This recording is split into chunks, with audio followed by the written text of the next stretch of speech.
Oh, hey. It's me, Darin. How you doing? How you doing, world? Hello, world. As programming things say.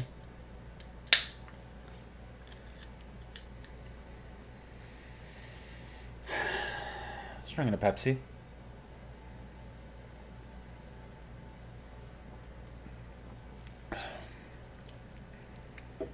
And, trying to warm up.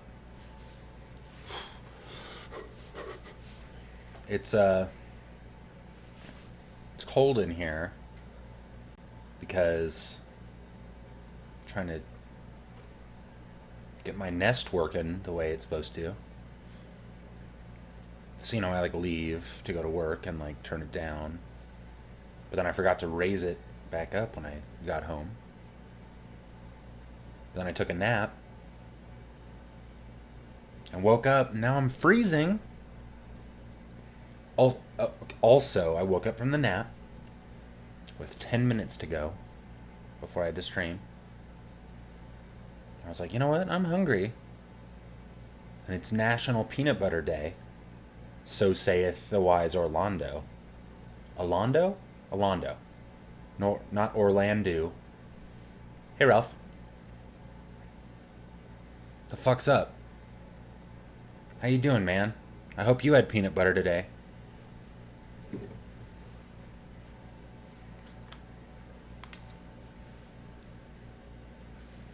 Fucking commercials.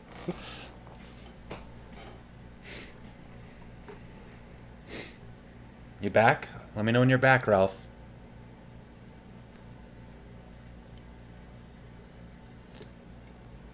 Welcome back, Ralph. Goddamn commercials. But, I respect you not having Amazon Prime, which means you don't have Twitch Prime, which means you have commercials. I don't even know if that's true anymore because I just don't watch Twitch much. And in fact, I was thinking about streaming on this thing called Caffeine. That's like a new streaming service, which I don't know how widely it's being used, but it sounds better than Twitch, but I don't know how likely it is to become more popular than Twitch. Probably not likely, but much less latency. So it's supposed to be like you're just hanging out. So Amazon owns Twitch, and if you have Amazon Prime, at least it used to be this way. They might have changed things. But if you have Amazon Prime and you like link your Amazon Prime account with your Twitch account, something like that gives you Twitch Prime, which gives you a free subscription to anybody's channel to use once a month. Like, that's how Kyle's been subscribing to my channel. Like, I think for the last 6 months. Like, he'll just come in here and be like, yo, take this sub. Which I think gives me like $3.50. But I don't get a payout until it's $100. And I don't even know where it's at right now. So, I think that's how it works. I don't know how to check where it's at.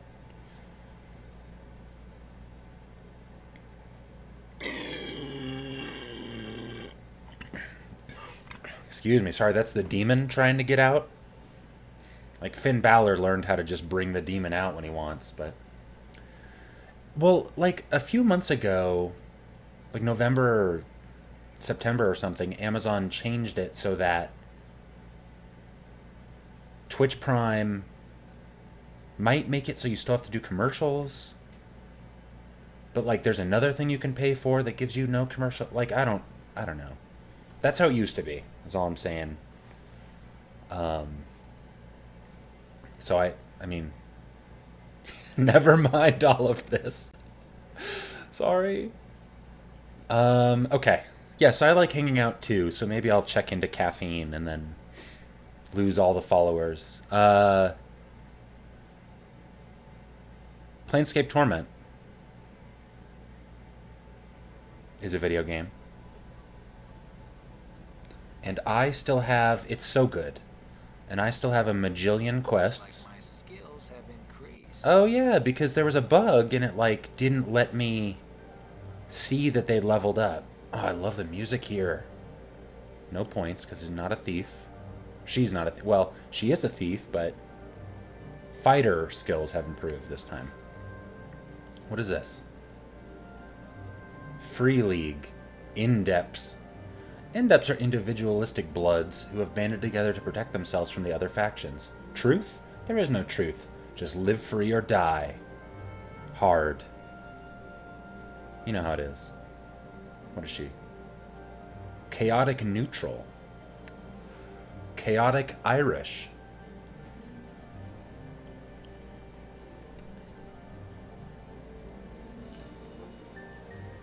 Mort's saving throws have leveled up. That's good. Can't beat a good saving throw. No faction allegiance. Unaligned. That's how I like it. Dude, no faction here either. What a badass. I like these indepts. That's a cool looking logo. We got some pretty good Assassin's Creeds.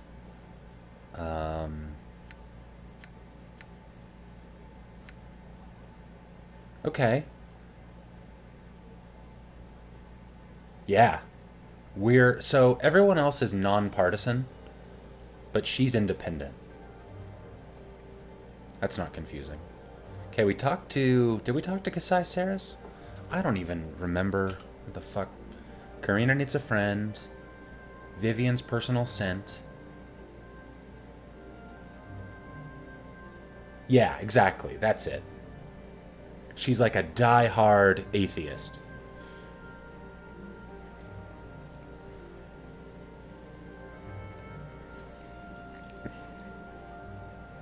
Yeah. Yeah, I mean, I could be swayed to commit to an ideology.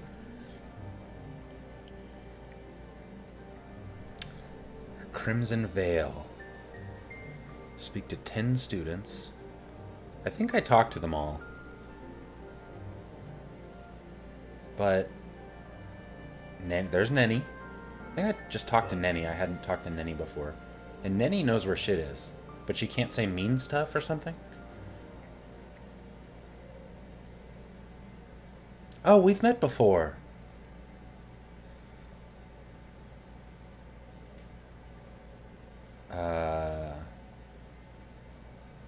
Oh, wait. Never mind. Okay, Nenny won't tell me the secrets again, which sucks. Excuse me. Kasai. There's Echo. Let's talk to Echo. Let's see what Echo says. I had some questions.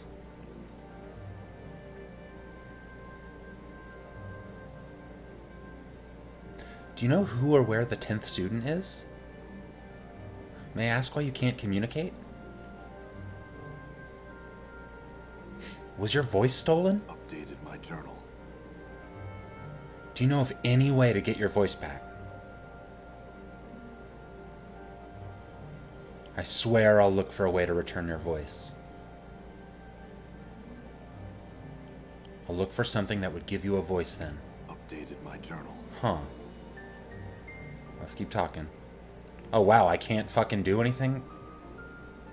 Get it, Ralph. Okay, there's Delora.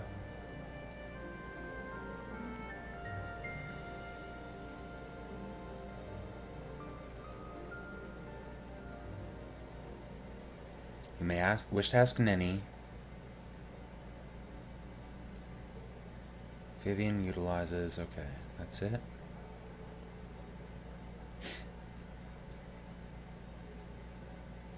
Oh, wait. Fuck, I have to find her voice first.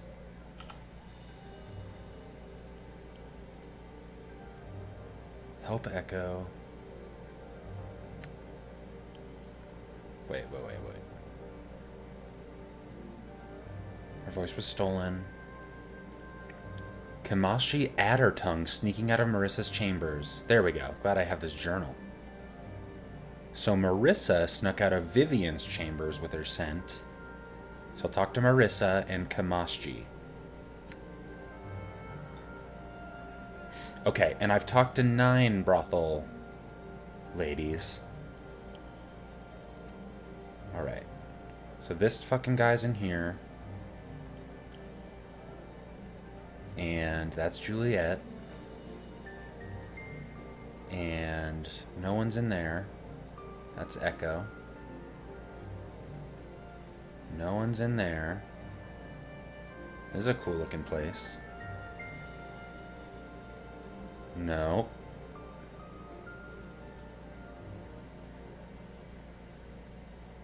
There's Nenny.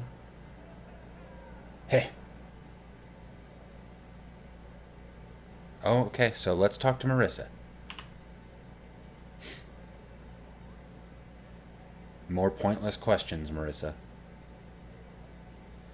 I was told you were seen sneaking away from Vivian's chambers recently. Is that connected with her missing scent somehow?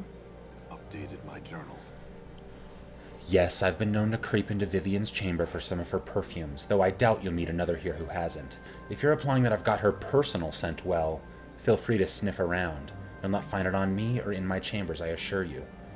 Perhaps whoever took my crimson veil took Vivian's scent as well. Okay. I'm looking for Kimashi now. Okay, no one in there. I'm so bad with fucking names. Nope. Is this Kimashi? Yeah, it is. She's mean. She's a mean one.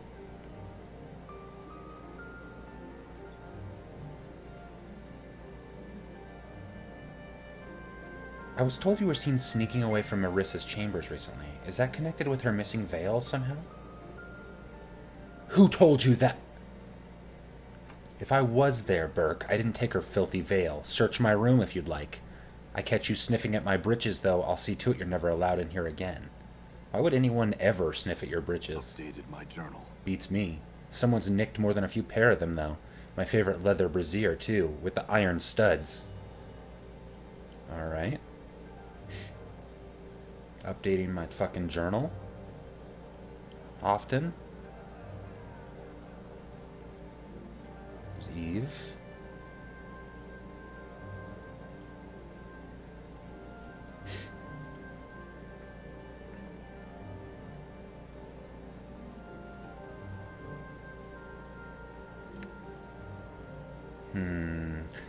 Do you know who or where the 10th student is? Speak with Nenny. She's forever pacing about, observing everything intently. God damn it, let's find fucking Nenny again. I bet this fucking thing knows. There's Vivian. Nenny! There's Nenny. Shouldn't she have 10 eyes? Kamashi said someone's been taking things from her room, too. Have you seen anything odd? Updated my journal. Oh, that's right. You know, once I saw a man sneaking out of Kamashi's room while she was out talking to a patron. I watched the front doors all that day, but he never ever left. Isn't that odd? I don't think he could have made it out a window, and so I never figured out where he went. And then I totally forgot about it. Weird, huh?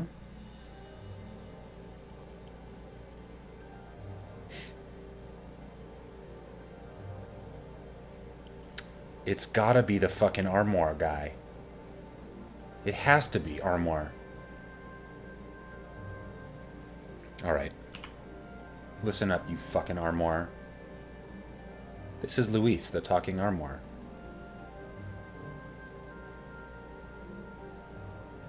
Nenny told me she saw a man leaving Kamashi's room. I think that was you, Luis.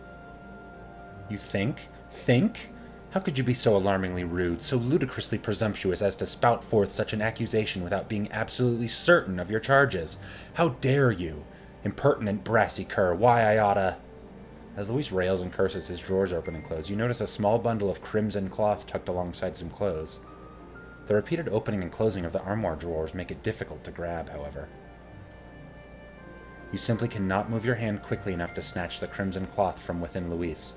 The most you could accomplish would be getting your fingers crushed.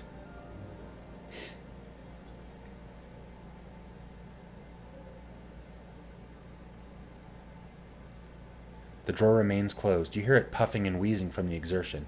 Go away, you barbarian!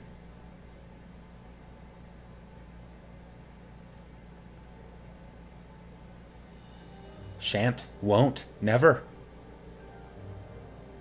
Oh, please stop that rubbish. It is quite tiresome and transcends all known meanings of the word boredom. Stop! How tediously dull! You're making me quite drowsy. The armoire yawns, exposing the crimson cloth where it rests snugly beside some undergarments. You dart your hand in and seize it before the drawer can close itself. Tucking it away, you notice that it is perfumed with a light, exotic, and most pleasant fragrance. Damn it, you rogue! Blackguard! Scoundrel! You give that back this instant! That's not yours. This is an exceedingly personal garment that belongs to the lady of this establishment, and they would not appreciate you fondling their private things. Oh, but it's all right for you, you wooden pervert? I'm not doing anything so criminal and malicious. I am...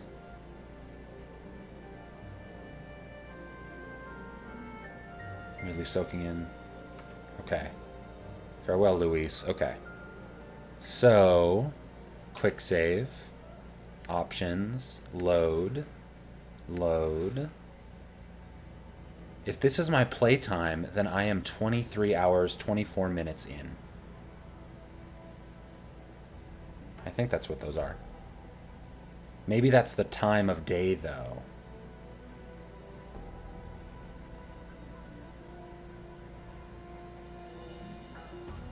Weird. Cloud version? I think that's the playtime. Let's see. That doesn't have it. Is there a playtime in here somewhere?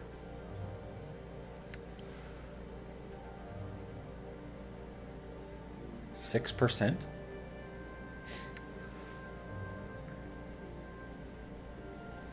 Oh, hey, Wolf Tongue. By the way, I don't know where to get my playtime. That's, I think, the save load screen might be our best bet. Oh, wow, I didn't know I could zoom out.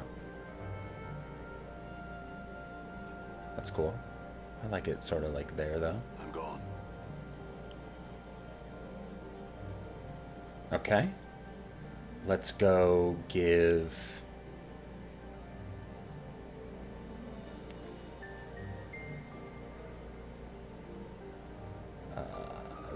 not Vivian, is it? It's...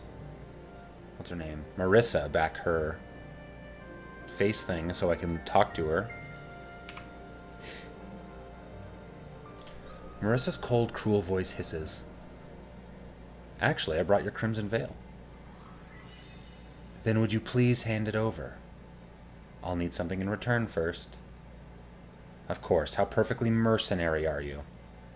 Here, reach out, grasp my wrist. You'll find a golden bracelet there. Take it, it's yours. It's of more use to you than my veil is, I'm sure. Updated my journal. You hold the crimson veil before you and feel her take it from your hands.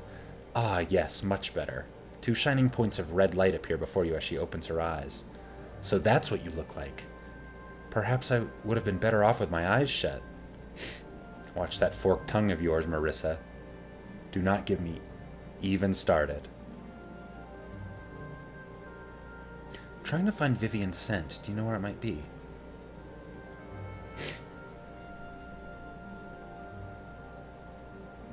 Do you know who or where the 10th student is? I spend much time here in my chambers, but I think that even I would know had a 10th student arrived. There is none currently.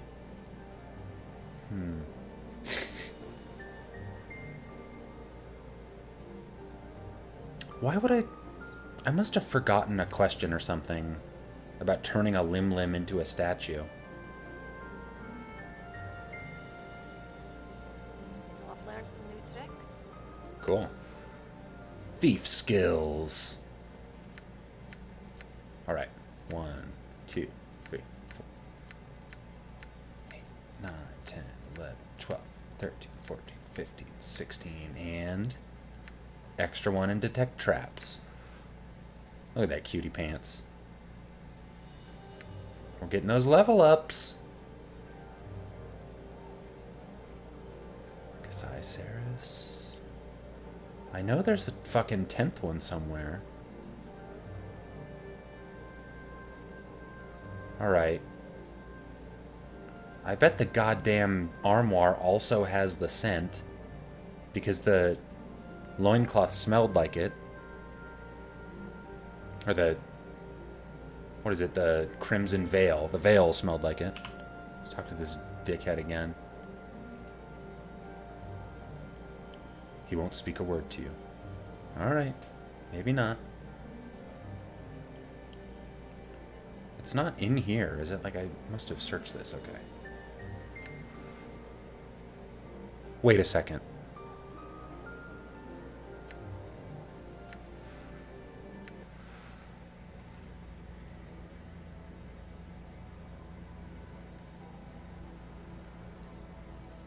I'm gonna load this one. And... I'm gone. I won't speak a word, okay. It's Vivian's scent? Let's find Vivian.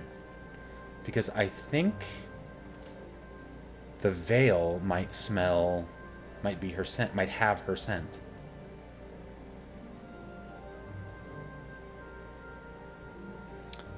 Had you any luck in finding my scent, perchance? In a way, I believe it was on Marissa's lost veil, which I returned to her. She has your scent. Updated my journal. She does she? That hideous witch, always stealing... Okay. Nope. I don't like this. I feel stronger. So the last... Okay. I need to find a save in which I haven't given back the veil. I hope I have one. I should have one.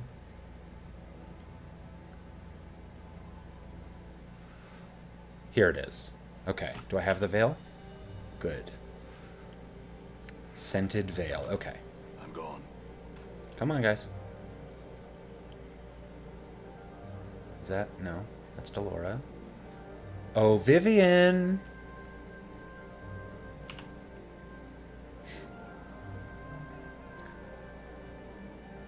Yes, I found it in this red veil. Updated my journal. Oh, how simply wonderful! She takes the veil from your hands, mutters a few words over it, and returns it to you. She shakes out her crimson hair, and in moments you are surrounded by the most intensely exotic... That smells great. It does it not?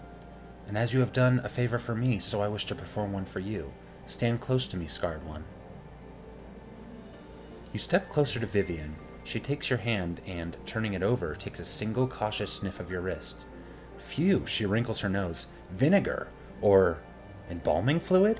Here, I will remove this smell from you. She mutters a few strange syllables, and a light tingling sensation spreads over your skin. In moments, your chemical reek lessens substantially. There, how's that? People should be less eager to avoid conversation with you now. You know, I've learned some new tricks. Wow. I'm glad my charisma improved. Oh, we gotta do this again.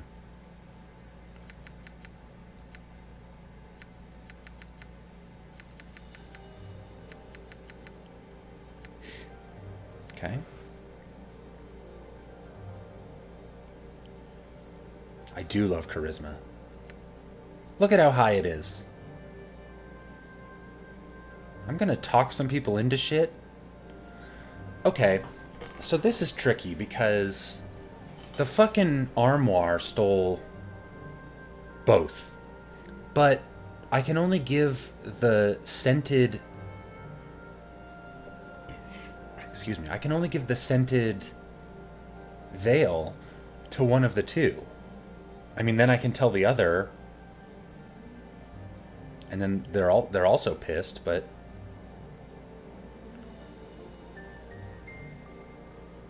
Actually, I've brought your crimson veil. Oh. Okay, so if I talk to Vivian, she takes the scent from the veil, and then I can actually give the veil back to... Perfect. This is better. Updated my journal.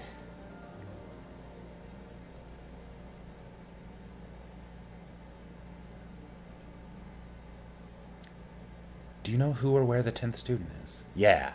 I was glad this worked out. I thought you might have to piss someone off or start a fight. But this worked out. Cool. Glad I could reload that save. Boo-doo-doo-doo. I love this music in here too. Alright. I feel stronger. I feel at ease. One characteristic point gained. Well, what the hell? Add it to charisma. Heroic wisdom. That's good. I like it. Got a pretty good Assassin's Creed. I want to get someone into the negative Assassin's Creed, and then that'd be the best. Nice. Alright. I don't know, man. Let's go fucking talk to...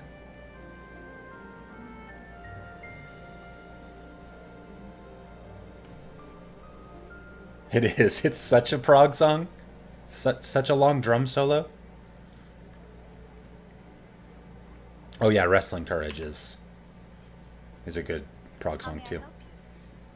I had some other questions.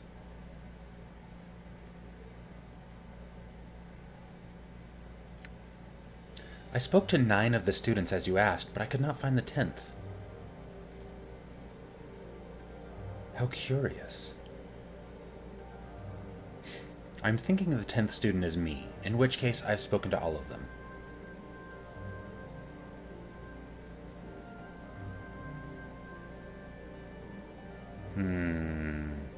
I think Luis is the 10th student in his own way. Very well.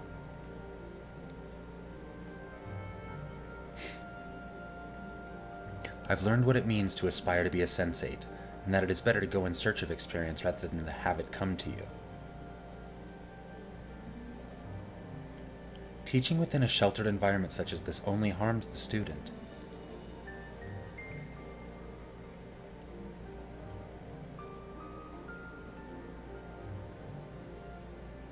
A practical thought indeed. I do. Nice! Mistress High and Mighty will be joining us. What do we need her for? You couldn't possibly understand. I wish she would fall from a great height. I might even bump her off myself. Look at that fucking picture. Jeez, what level is she?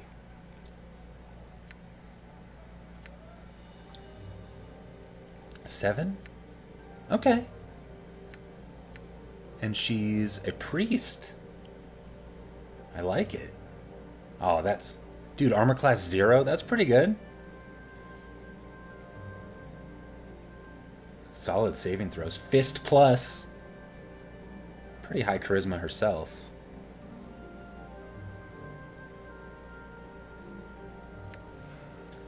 My past is not a long one, at least by Tanari standards.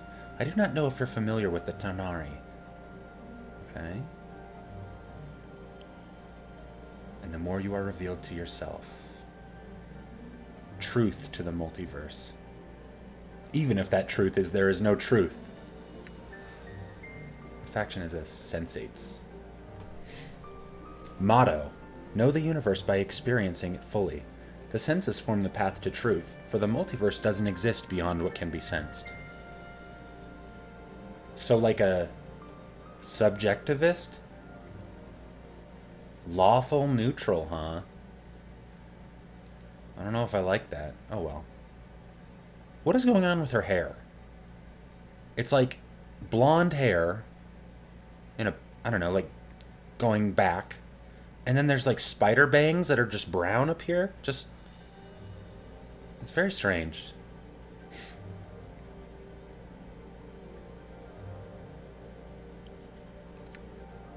Does she... What's her inventory looking like?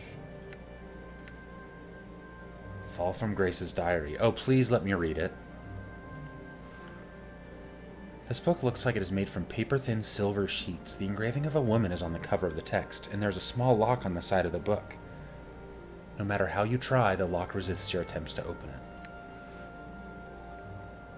This book looks like it is made from paper thin. Okay. Let's see what formation we're in. Oh, she's in the back, huh? Oh, we all just surround? Let's see, where's the formation? Protect. Wedge.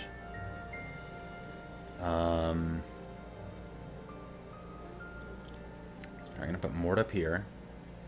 And this dude. I guess that dude's in front of Mort. But she's a rogue thief, so she's back there.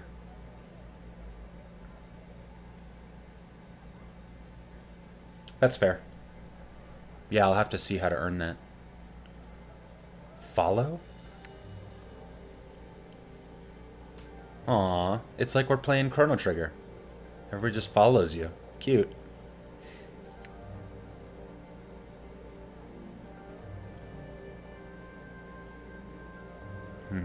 None.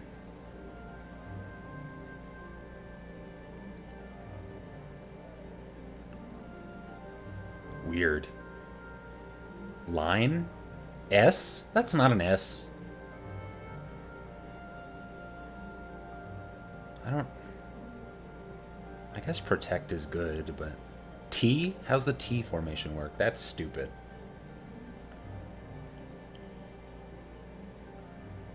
Protect is good since I'm a mage. Yeah, and we get my dude up front. Cool. Yeah, this is good. Alright.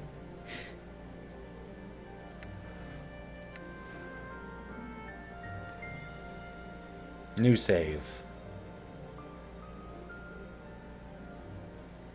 I don't know what this is. Save. Good.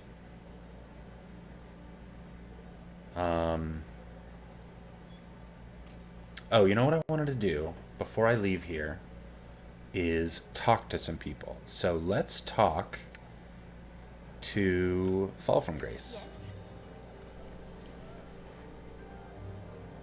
How did you come by the name Fall from Grace?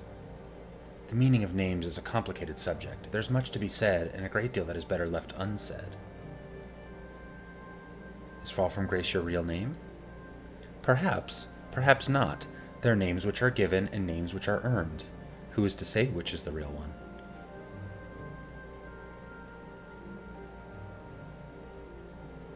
I'm not sure I attach any value to a name. We will speak no more about it then.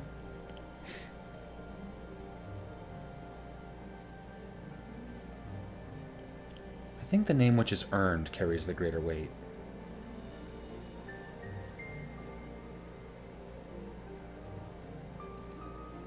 That may be so. Why do you think that? Because a name that is earned is not arbitrary. A name that is earned tells of what you've accomplished. Your point is well taken.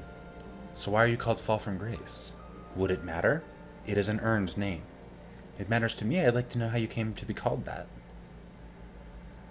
I've fallen from my people. Some would say risen from my people, perhaps, but fall feels more right to me. Does that make sense? Yes, it does. After all, fall carries with it an underlying sense of loss. Yes, perhaps that is why it felt as it did. I came to terms with a loss long ago, but the name has remained. Are you sure you've come to terms with it? Fall from Grace meets your gaze, and you are once again struck by the brilliant shade of blue of her eyes. It is turbulent, like the ocean before a storm. I had thought so, yet in speaking to you, you have caused me to realize some things. You have my thanks. Well, if you want to talk about it, let me know, all right? You are most kind. I will do so. Yes.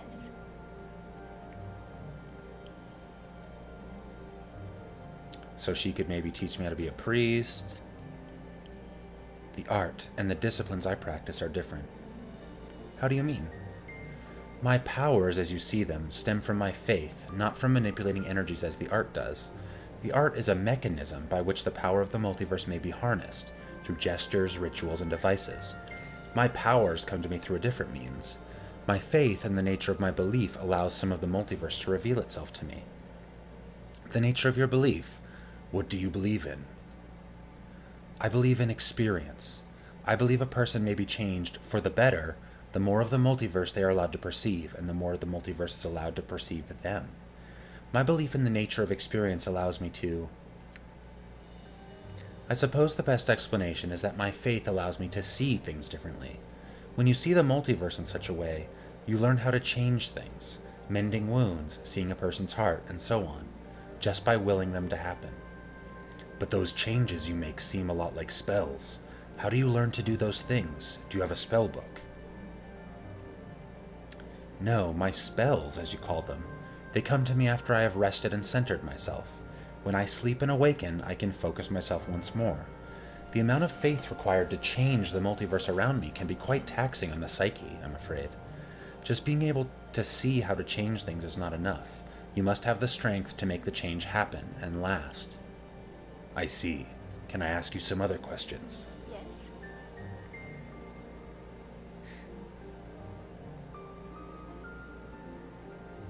Do you ever use weapons? No.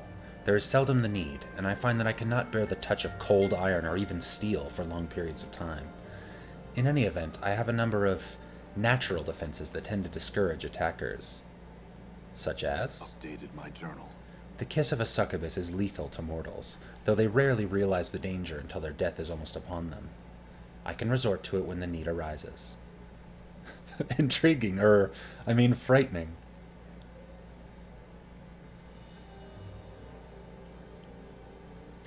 Why did you set up the brothel? I established the brothel to give those lustful fevers that strike the mind more avenues. If you are from the Abyss, how did you end up in Sigil? It is a long tale, and not as interesting as some would make it out to be. It is intertwined in other tales of war and slavery. It is not a pleasant tale. Very well. No, my past is not a long one, at least by Tanari standards. I do not know if you are familiar with the Tanari, but we are a race of the Abyss, a staggered series of planes filled with chaos and evil hearts. I am a Tanari, a fiend, a succubus. I grew up upon the first plane of the Abyss. My mother was a succubus herself, as I'm sure you are aware. Succubi tempt mortals to bring their souls to the Abyss. My mother was among the finest, seducing countless mortal men to their eternal damnation. She now dwells in the Abyss, selling her children into slavery. Your mother sold you into slavery? Yes, she sold me to the Batazu, the blood enemies of the Tanari. I think she rather expected that they would kill me, despite her knowledge of other subjects. She knows little of their culture and the delight they take in tormenting others. How did you escape? The Batazu are a proud species. The thought a Tanari could best them at anything was intolerable to them. So I challenged one of the proudest of the pit fiends to a contest of improvisation, and my Tanari nature afforded me an advantage. You see, the Tanari are creatures of chaos, wild and unpredictable. The Batazu are more cunning, with orderly hearts. They understand improvisation, but they are not its best practitioners, and thus I won my freedom, and my path brought me to Sigil. I see. Can I read your diary? No. Please? A lady must have her secrets. Just thought I'd ask.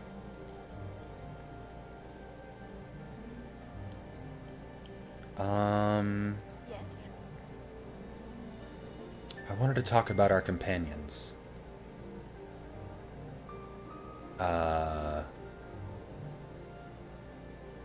Anna.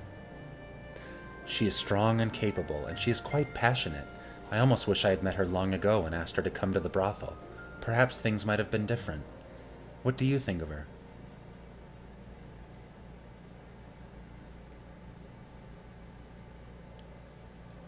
I think I could fall in love with her.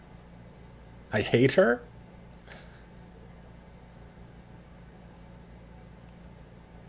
You might wish to tell her so. I don't know. I seem to leave this wreckage wherever I go, with Dianara especially, and the lives of others I've touched. It might be best to leave well enough alone. To that I would say this. Love may move the planes themselves when it is strong and true, and there is nothing truer in all of my experiences than the truth about how one feels about another. You may be right. Yes.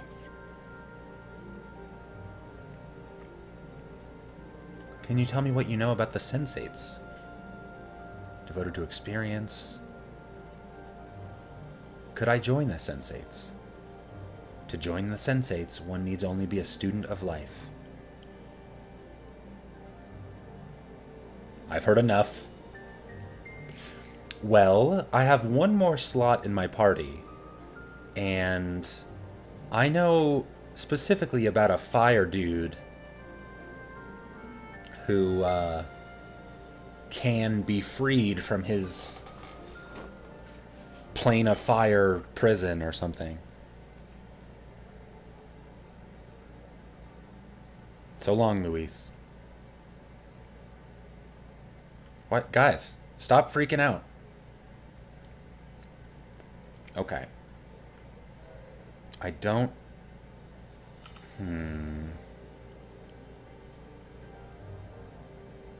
Enter search term? That's wild.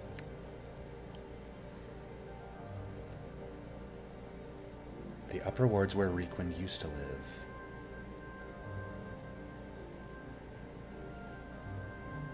Oh, I'll help Echo regain the ability to speak.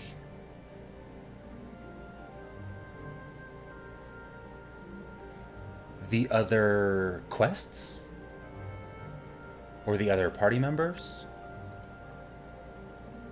Interestingly, like, I can talk to other people here in the brothel, but... I wonder... Oh, okay.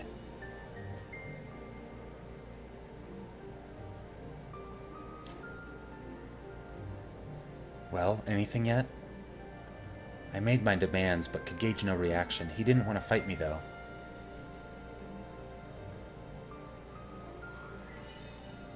Is he not going to fight for me, then?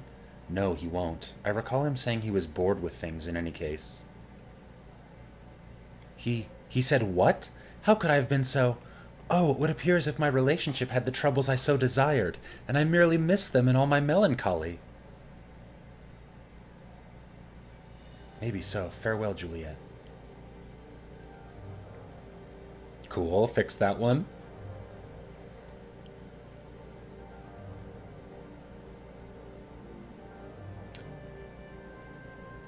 Oh, interesting. Okay. Yes. I want to talk about our companions. Mort is most peculiar. I've seen a great deal in my life, but nothing quite like him. He behaves somewhat like a Mimir. Granted, there's no denying he is knowledgeable, but he has a certain Batorian smell about him. Batorian smell? Yes, but he's not a Batazu, at least in any variety I've encountered. The smell alone, however, makes me treat the skull with caution.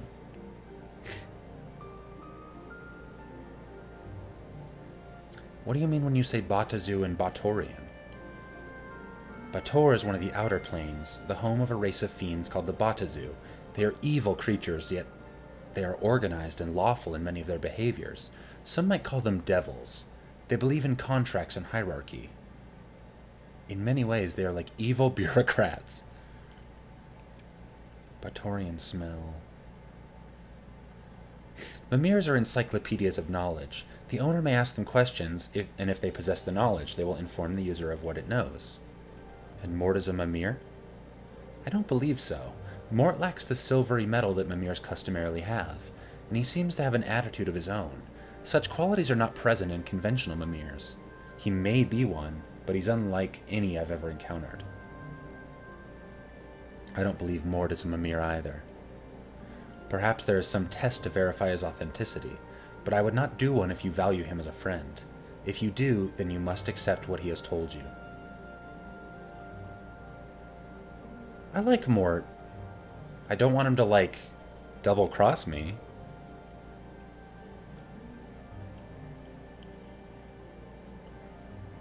I don't think he will, though.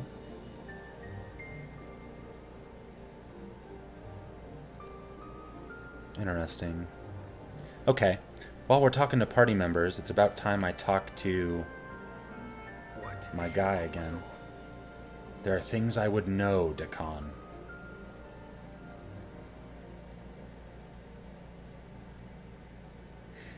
I wish to give up my current profession. No. I want to speak with you more about the way of Zerthamon. What did you come to know?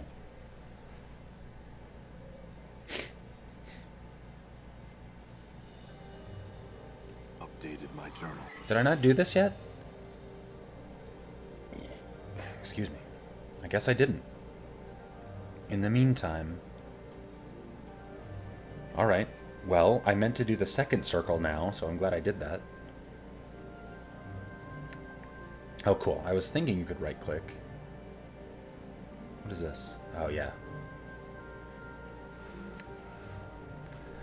This small round stone is the unbroken circle of Zerthamon. It is made up of a series of interlocking... Okay. Unlock the second circle. You slide the plates into the configuration Dakan showed you, and a new ring is revealed. The ring carries the same script as you read before, with the same geometries. You know the symbols, and know you can read them. Know that flesh cannot mark steel. Know that steel may mark flesh. In knowing this, Zerthamon became free. Know that the tentacled ones were of flesh. They relied on the flesh and used it as tools for their will. One of the places where flesh served their will was the fields of husks on the false worlds of the Illithids. The fields were where the bodies of the people were cast after the Illithids had consumed their brains. When the brain had been devoured, the husks came to be fertilizer to grow the poison-stemmed grasses of the Illithids. Zerthamon worked the fields with no knowing of himself or what he had become. He was a tool of flesh, and the flesh was content. It was upon these fields that Zerthamon came to know the scripture of steel. During one of the turnings, as Zerthamon tilled the fields with his hands, he came across a husk whose brain remained within it. It had not been used as food, yet it was dead. The thought that one of the husks had died a death without serving as food for the Illithids was a thought Zerthamon had difficulty understanding. From that thought came a desire to know what had happened to the husk. Embedded in the skull of the husk was a steel blade. It had pierced the bone. Zerthamon realized that was what had killed the husk. The steel had marked the flesh, but the flesh had not marked the steel. Zerthamon took the blade and studied its surface. In it, he saw his reflection.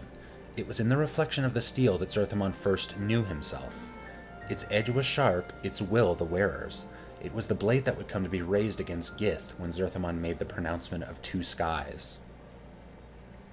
Zerthamon kept the blade for many turnings, and many were the thoughts he had about it. He used it in the fields to aid his work. In using it, he thought about how it was not used. Man, this is so...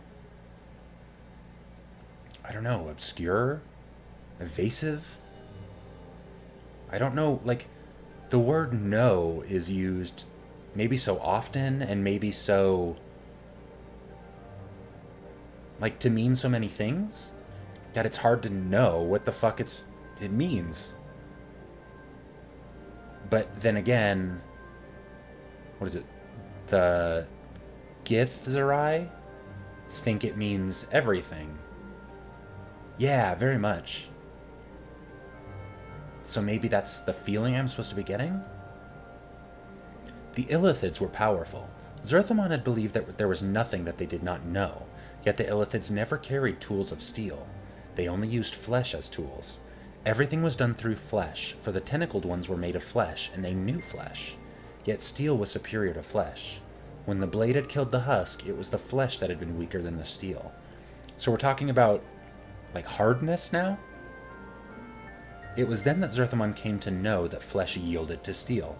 In knowing that, he came to know that steel was stronger than the Illithids. Oh shit! Steel became the scripture of the people. Know that steel is the scripture by which the people came to know freedom. Alright. Let's come to know Dakan. If you know what I'm saying.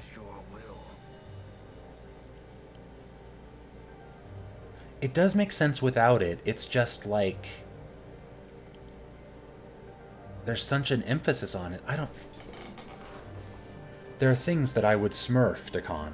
Let's just say smurf every time no is emphasized.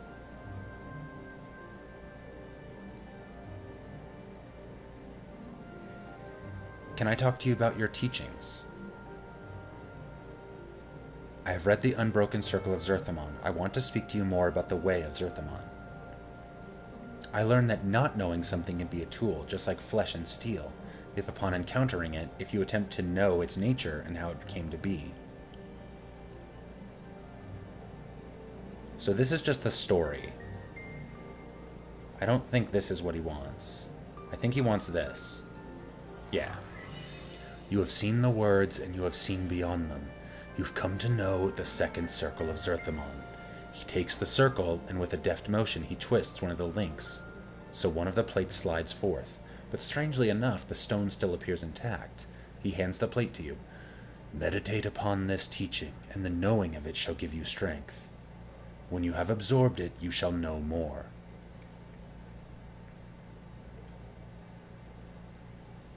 Is it that they're from Limbo and knowing is having such a clear, unambiguous belief? That makes sense. Like, they realized that the world is shaped by their knowledge. And so they put a profound importance on knowledge. Like, almost one that sounds absurd. Because, like, obviously, learning math can, like, help you figure things out, right? And, like, measurement and stuff like that. But, like, that's just the way the world is.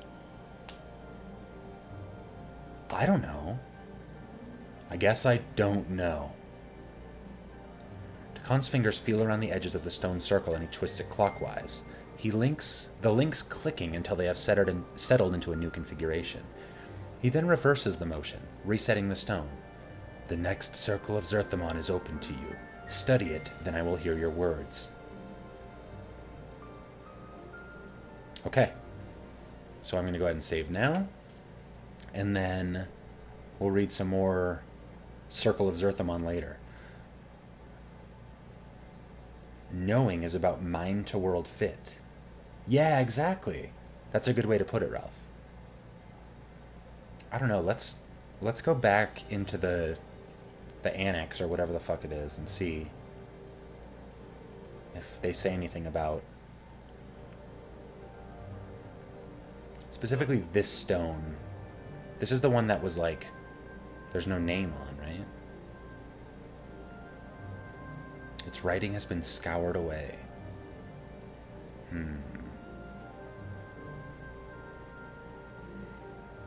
Well, now that Grace is in my party, let's talk to this guy. Greetings, sir. And greetings, Mistress Grace. Rest assured I'll keep the lady's sensory stones in order while you're away. If you'll excuse me, I've several things to... Okay.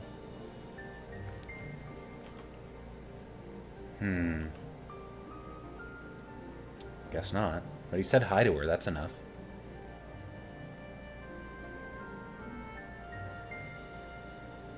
I wonder who the 10th student is. Done. I'd probably have to go back and, like, choose different options.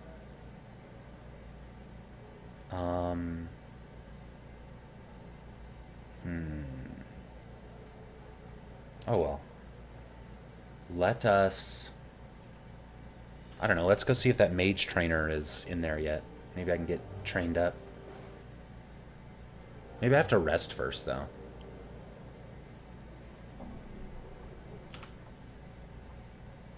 The tailor, under sigil. I think I can rest in the...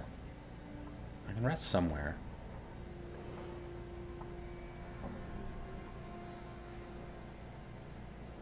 Fucking linguist. Apothecary. I think I can rest in the fest hall.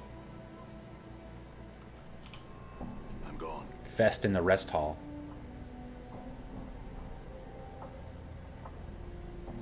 Yeah, that makes the most sense. It's like... But I love that Grace is just like, oh, you think the fucking armoire is one of the sensates. Yeah, that's cool. That's a really cool idea if that's the way it is. Again you stand before me. Have you put in your request to be made mage tutor? No, I recently upset the head of the Fest Hall's board of mages, and I feel it would be best to wait for a time before making my request. Besides, I am certain that Lady Thorncombe won't come skipping out of the sensorium anytime soon. He chuckles evilly? That makes sense? That's interesting. Like, the only way D&D exists is if you play it? Kind of? I mean, it exists. Like, I was at Barnes & Noble looking at those fucking books the other day, and I was like, nah, this is too much. But then I keep thinking about, like, hanging out and reading them. You know, reading about, like, if a, what do you call them? The big eyes. If a beholder could, like, be your friend.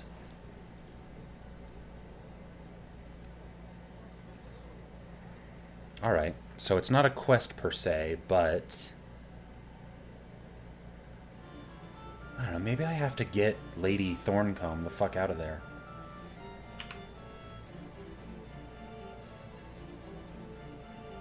How can you help me? Can you show me to the sensoriums? Public! Done. Come here, Thorncombe. This music sucks. I hate this music.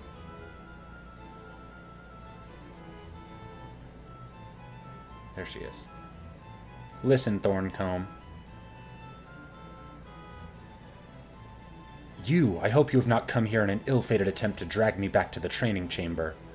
I just wondered if you knew that Salabesh was happy to hear of your decision and is requesting to be made the new mage's tutor.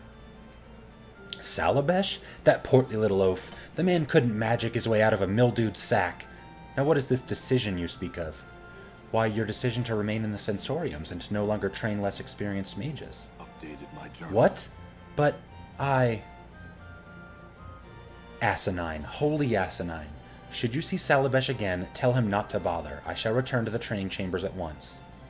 In knowing the teachings of Zerthamon, I have become stronger. Fuck yeah, dude. I've become stronger too.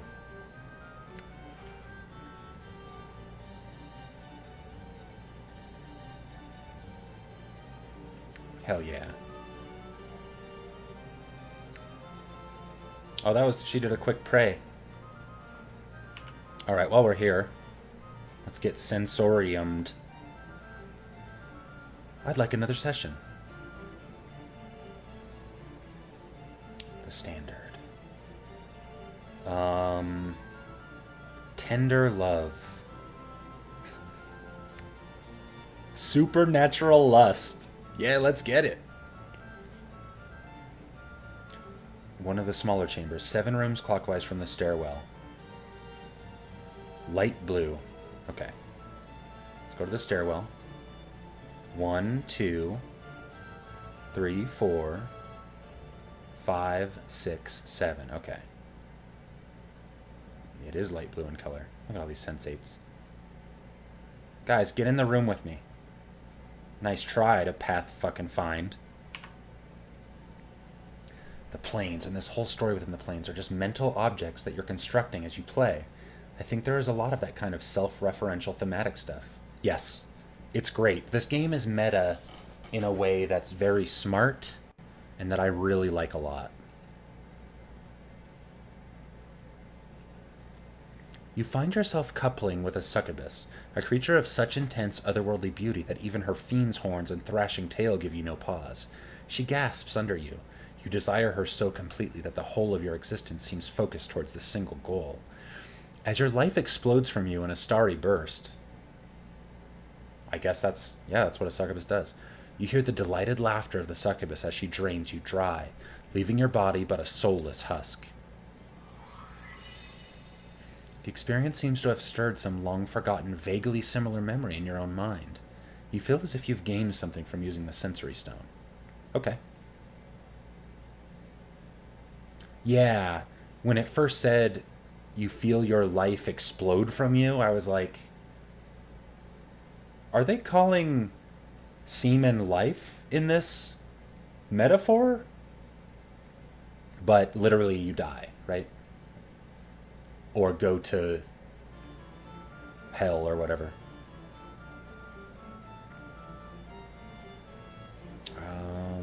Nothing. Farewell. Cool, that was good. Oh, look at that guy walking backwards. He's moonwalking. Alright, let's check out the professional sensorium.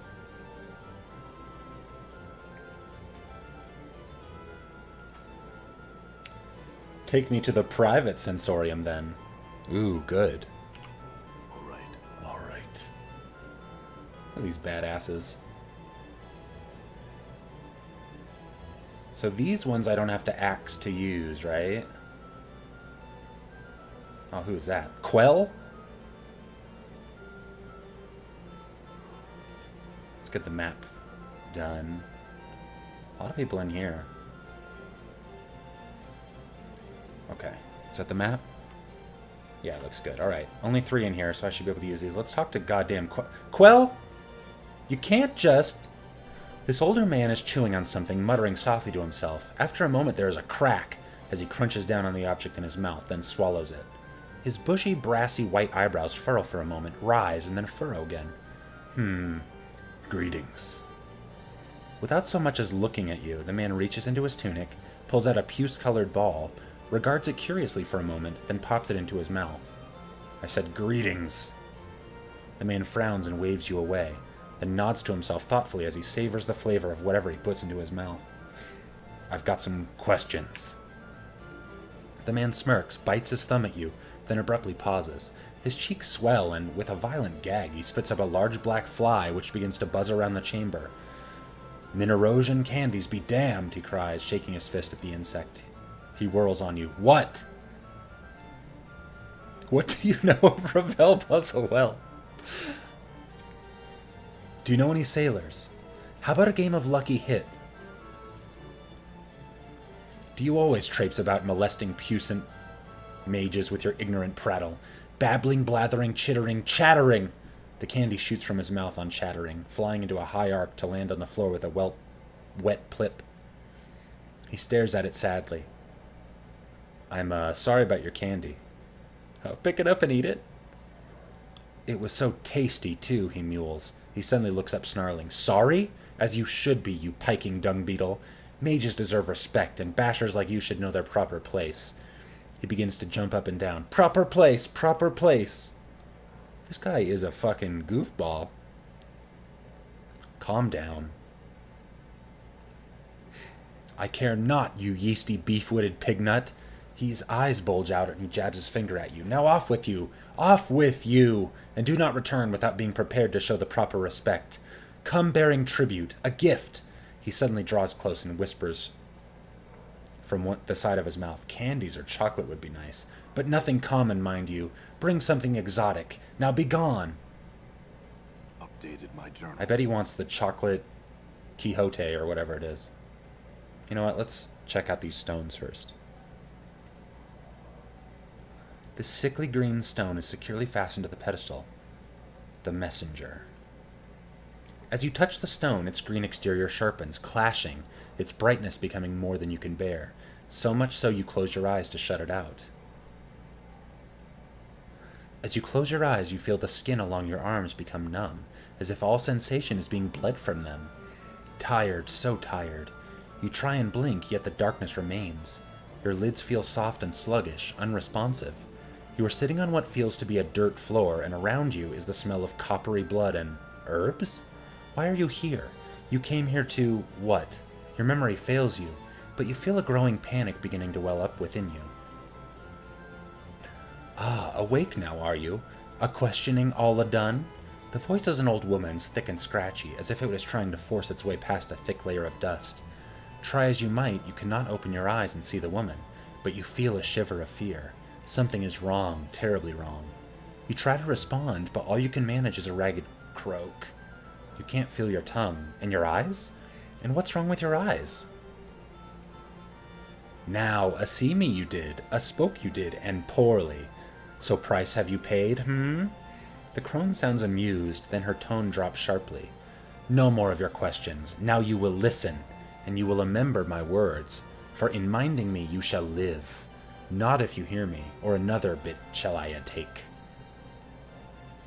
Remember me, traveler, remember me to a stone, one of the pretty glimmers in your festive hall. Use it like a cup, pour what you feel into it, and know this. Remember me to a man who wears a skin of scars and tattoos, who seeks memories but has misplaced them.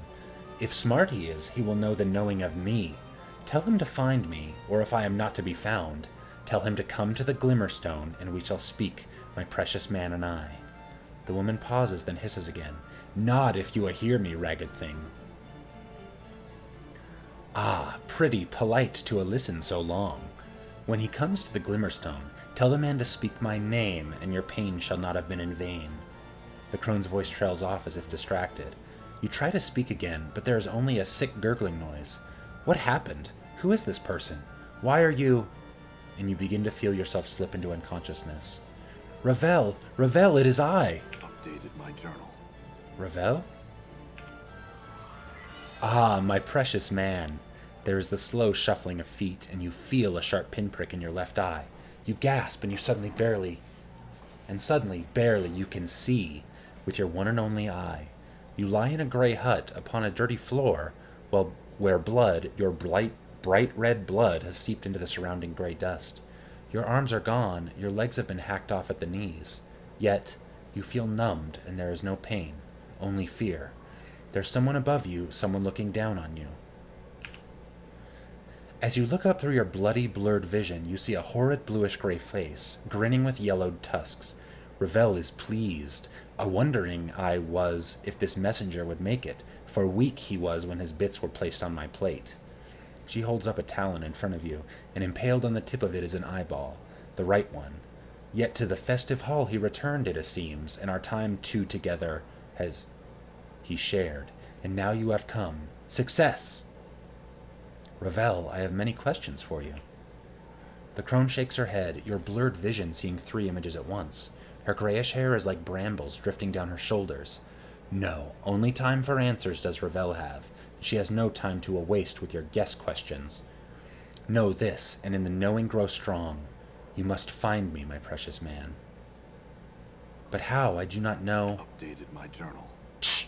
I am beyond knowing in a lady's place. Now shh, and listen to Ravel, for there is much you must do. To find me, 3 things must you do. Find the door, know the key, then unlock the key. Door? The door is not a finished thing, at least when I last gazed upon it, But in the passing of time, perhaps now well wrought it is. Go to the place of forges and steel. Perhaps there you will find the door that takes one to me. What is the key you speak of? To know of the key, speak to one of the knowing ones. Many there are in the festive hall. Many, yet only one there is who knows the knowing of what the key is that you need. Loosen his tongue, and many secrets shall spill forth.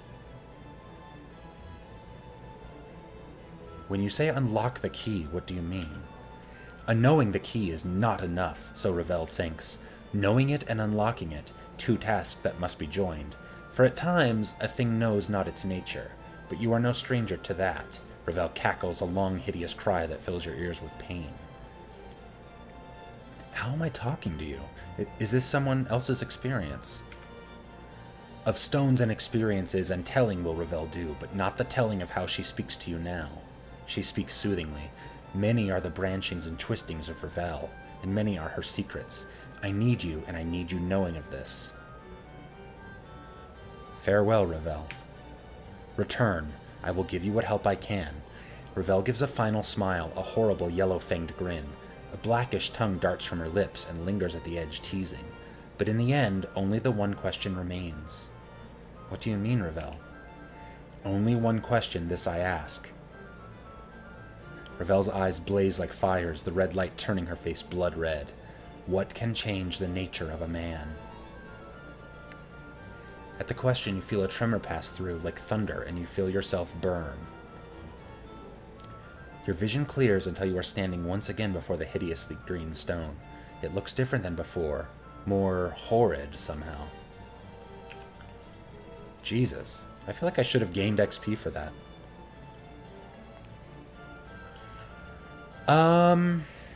I don't want to read through another one of these. Uh-oh.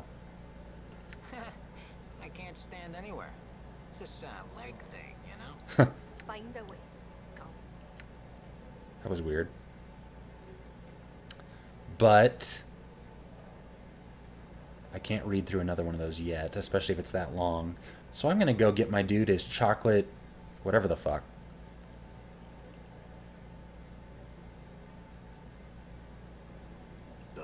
Done.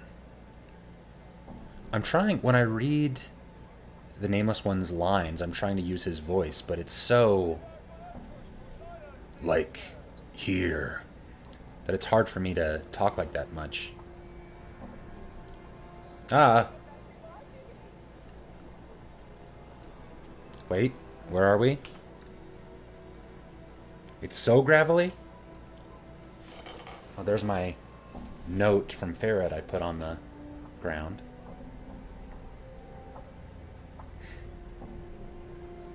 Done. Ravel talked about knowing the way... Excuse me. The way Dakan talks about knowing. It seems. Who is this? Scandish? Oh, Scandish is her helper. Done. I wonder if she's a drow. No, she's not, right? She's like a demon or something, or an angel. Very well. Fall from grace, or whatever it is you call yourself now. Truly a pleasure to see you here. What do I owe the honor of your visit? I thought you rarely trafficked among our kind anymore. She glances at you for a moment with that same faint sneer. Or is your assignment here almost finished? I do not know what assignment you are referring to, Vrishchika, though your presence here brings with it many questions. Last I'd heard, you were a standard bearer for the Company of the Vulture. How did you come to Sigil? Right, that's what I was thinking. Cool. She replies curtly, firing a question back like an arrow. By choice. And you? Where will your orders take you next? She suddenly turns to you. You see, little man. You see, little man. The best temptress is one that can make you buy into the illusion of being both promiscuous yet virtuous at the same time. A prostitute priestess, as it were. Mistress Grace is among the greatest. Are you not? You would not think that a 1,000 years of slavery had left her scars. Had left their scars, no? That is enough. Very well, though you are the ones who came into my emporium. Welcome back. Here to buy something? Just, okay. Yes. The exotic items. Fiend's tongue? This is a fiend's tongue, a Cornigan's, I think, but who really knows? Placed into the mouth of any living thing, it will give the ability of speech, even if there was none before.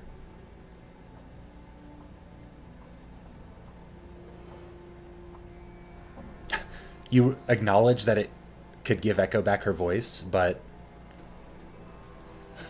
there's like the same options as normal. Interesting. Front.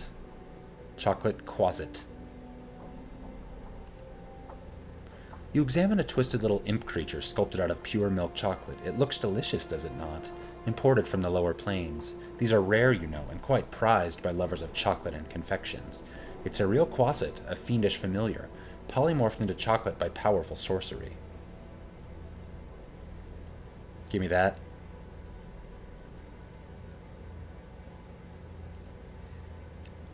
I do want the Codex of the Inconceivable at some point.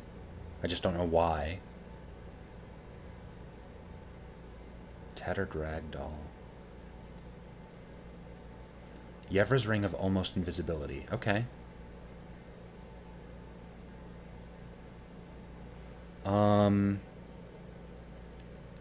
Sure, give it. Bye. It is an awesome thing. Okay, I don't see anything else. What is this? Okay. I'm giving this to Anna.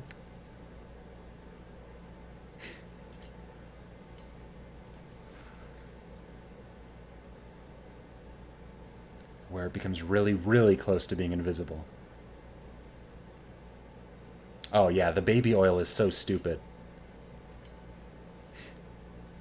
Love it. Why does she have fucking bandages? There. Punch daggers.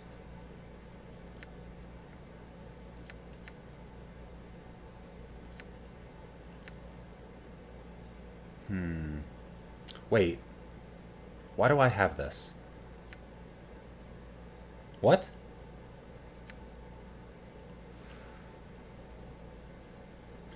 Scripture of Steel. Cool.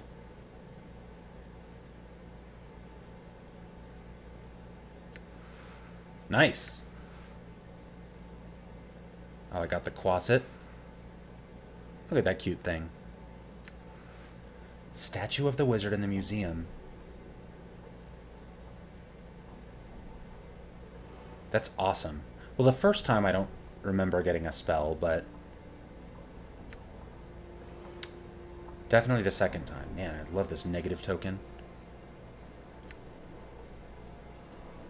Alright, dude. Yo, Varishchika. Yes. Exotic. You examine a bottle labeled as Gorgon Salve. I traded this for this with some sword-slinging prime world, or Perseus, I think was his name. Smeared onto the surface of any being, it will revert them to flesh. Cool. Yeah, I think you just hold on to the negative token, and if you use it, it'll like stop shadows, especially lower level ones, for a second. That's I think I used it to fuck that shadow up that wandered into my purview. Give me that. Exotic items. Fiend's Tongue. Hell yeah. Farewell. It's not that much money. Or, you know what? While I'm fucking here. Yep. I think that's the idea. Like, one of the cool things about Planescape as a setting, if you take it as a setting and not like something that just is in the Forgotten Realms or is in every D&D setting, is that like our world exists as one of them too, right? Like, I bet fucking Gary Gygax is in this game or some shit. Very Gygaxian, if he is. Or is it? No. No, maybe it's the other guy. Let me talk about this book again. You examine a rather unassuming book held closed by a tiny brass lock. That is the Codex of the Inconceivable. I'll only say that it's just, well, I cannot explain it. Mere words. Yeah, this one's expensive. Is there? It's awesome. Yeah, give me this. Alright. Alright, let's go do some shit. I know it's like what can make video games so addicting. Maybe in a bad way for some people. But I love doing quests in games. Like, especially when they're involved and you get... Like, they're complicated. Like, I can make an NPC in this game happy by giving them what they want. You know, like giving a woman her voice back and so on. Alright. Quick save. Items. What you had first taken to be a rather unassuming book is in actuality bound in strange leathers and enchanted bronze. Okay. Open it and read! You unlock the book's binding and open it. As you glance over the tome's contents, your jaw drops. You stand spellbound, flipping through its pages. Its contents are simply too much to be described. Mere words seem powerless to explain the wonders it holds. That was... that... I... What was in it, Chief? It's true.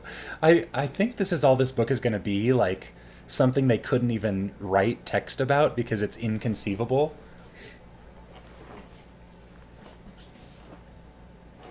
Mort floats over your shoulder to examine the codex's contents. His eyes nearly pop from their sockets as they scan the pages.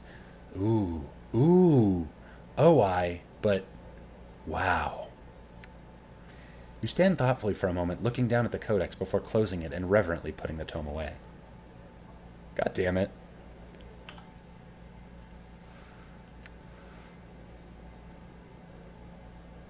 Reverently put the book away. Alright, let's give Echo a voice. Alright. There's Vivian. I don't like Vivian's walk. It's too, like... I don't know, it's too much like Alucard's in Symphony of the Night. Like, she walks like she's a machine. Yeah. Uh-oh. Oh, that's a patron. Where's Echo? Not in here. In here? No, that's... Is that Echo? Yeah, it is. Echo. I've gotten this fiend's tongue for you. I'm told that should you place it in your mouth, you'll regain the ability to communicate. She nods and takes the bottle from you. She gingerly picks out the severed tongue from the briny solution, and after staring at it for a moment in disgust, places it in her mouth. Suddenly her eyes widen, and there is a burst of reddish light from between her lips. God damn it. I can speak again. Oh, joy! Damn thee to the darkest pits, thou stench-ridden worm! Kneel before me in supplication, insect! Yikes. It must be the fiend's tongue. Updated my journal. It seems I must devour thy frail shell and consign thy soul to the abyss for all eternity. Thou shalt serve in my battle thrall till the plains grind to a halt. Thou art mine, mine, mine. Echo shuts her mouth again and begins to softly, quietly weep. Wait, I think I saw a way to help you at Varishka's Curiosity Shop. Deva's Tears. Updated my journal. Echo nods and produces a slip of paper from her clothes. It appears to be a promissory note in the amount of 1,000 commons, which the possessor can collect upon from the brothel. I'll be back when I have the tears, Echo. Cool. I'm glad I didn't cough up the money for it. But that was sad.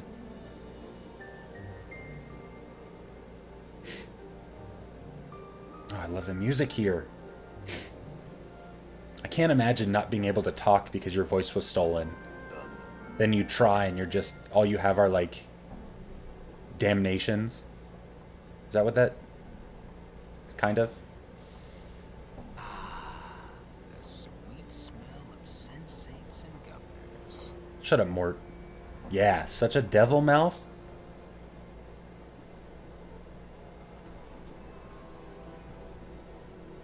I don't know why Anna isn't nearly invisible. Maybe she has to use the ring or something? Anyway, it ups her armor class, so...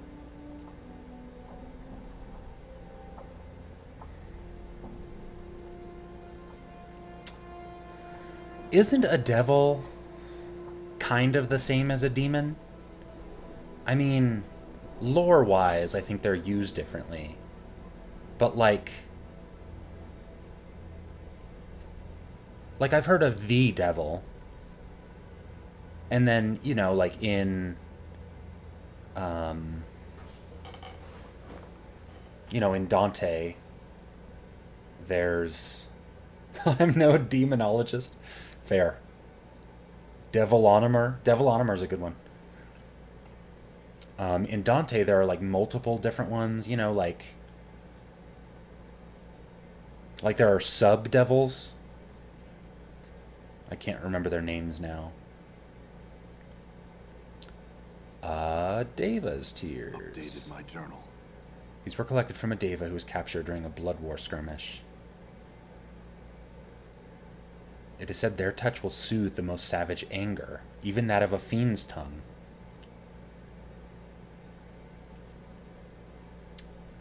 Well, I suppose I can have Standish fetch it later. Cool. I gained a copper. Nice.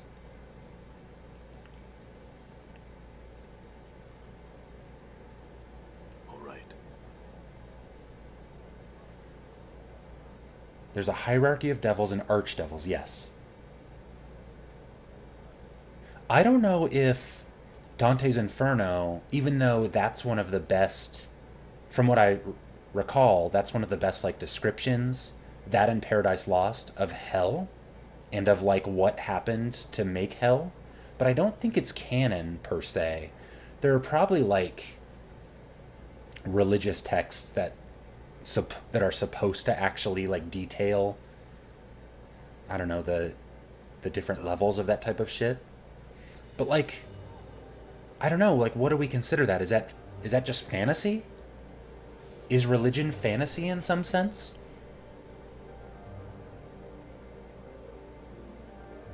Probably. Depends how much you believe in it? I don't know, man. I don't like talking about this. Makes me uncomfortable. In this semi-public setting. I brought you these Deva's tears. Updated my journal. Wow. I believe the tears are working. Yes, they are. I can speak in my own voice once more. Oh, how I thank you. It was my pleasure to help. Greetings, sir. What are you doing here? I'm a student here, as are all the prostitutes. We seek to better learn the art of language in order to stimulate the minds, to heighten our awareness of ourselves and others, and to create new ways of experiencing another person. Well, I've been without the ability to speak for so long. Most patrons came to me seeking someone to listen, someone attentive and capable of understanding them, that they could speak to, free of interruption and the like. Now that I can speak once more, I wonder if the time has come for me to move on, leave the brothel and become a sensate. A member of the Society of Sensation. Ask Fall from Grace or someone at the Civic Fest Hall if you would know more of them.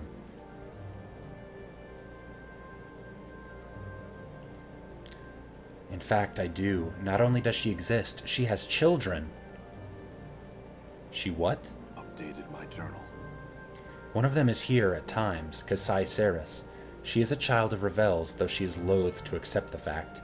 Who would blame her? I've never gotten her to admit it, though. I'm sure 'tis true. That's fucked up. The brothel is a school of sorts where young women, the prostitutes, study the art of language and its subtleties, as our Mistress Grace might say, generally en route to becoming the sensates. The brothel runs on the donations of its many patrons, who come here seeking something more than base physical pleasure in the company of a woman. Cool. Glad to have helped Echo. She seemed good. Let's go talk to Kasai Saris, since we know who her madre is.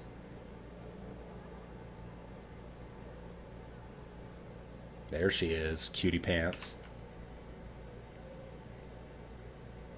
Kasai, are you Ravel's daughter?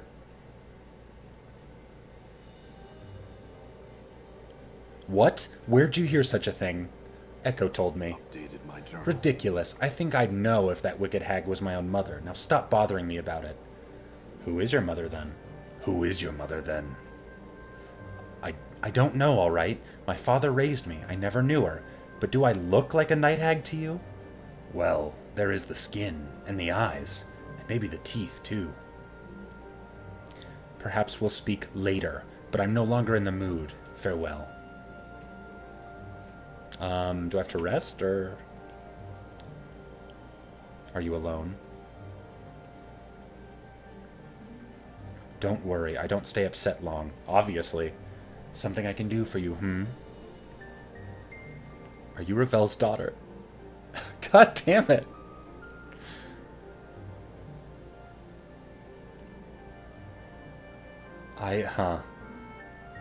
Well, I guess I'll wait to talk to her.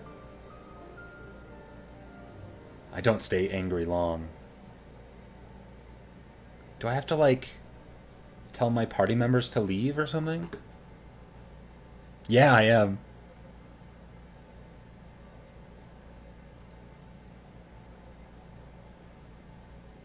There should be a tact score. Look, she has the same walk. I hate it. Look at them. So weird. Okay, let's give the chocolate what's-its-fuck to Quell. Oh, wait. No, he's in green. He's not in orange. I'm still looking for my orange balding guy to see if I can uncurse Reekwind.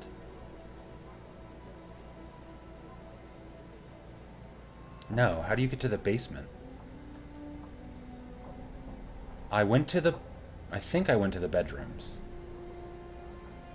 Oh, yes, the dorms, right? I went in there and I saw I could rest. I just didn't think I needed to. So what happened to your becoming mage tutor? That vacuous, scatterbrained child of a woman. Thorncombe finally saw fit to leave the sensoriums and return to teaching, so my chance is lost. I do not wish to speak of it any longer. Alright. Let's get into them. So many quests to do all the time. Like, I feel like I should run a dungeon or something. Wait. Alabash or whatever the fuck taught you a curse?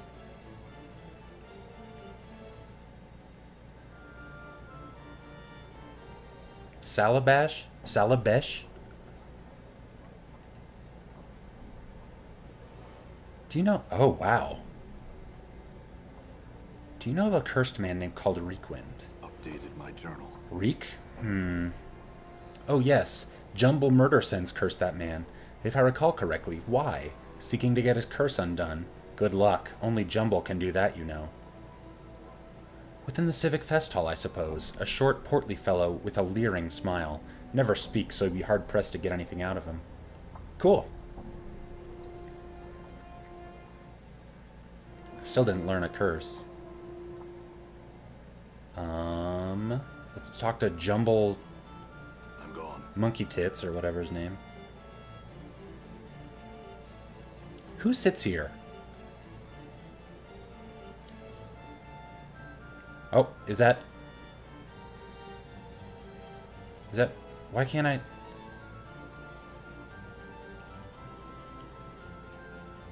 I'm unable to highlight said individual. He's in orange and balding, though. God damn it.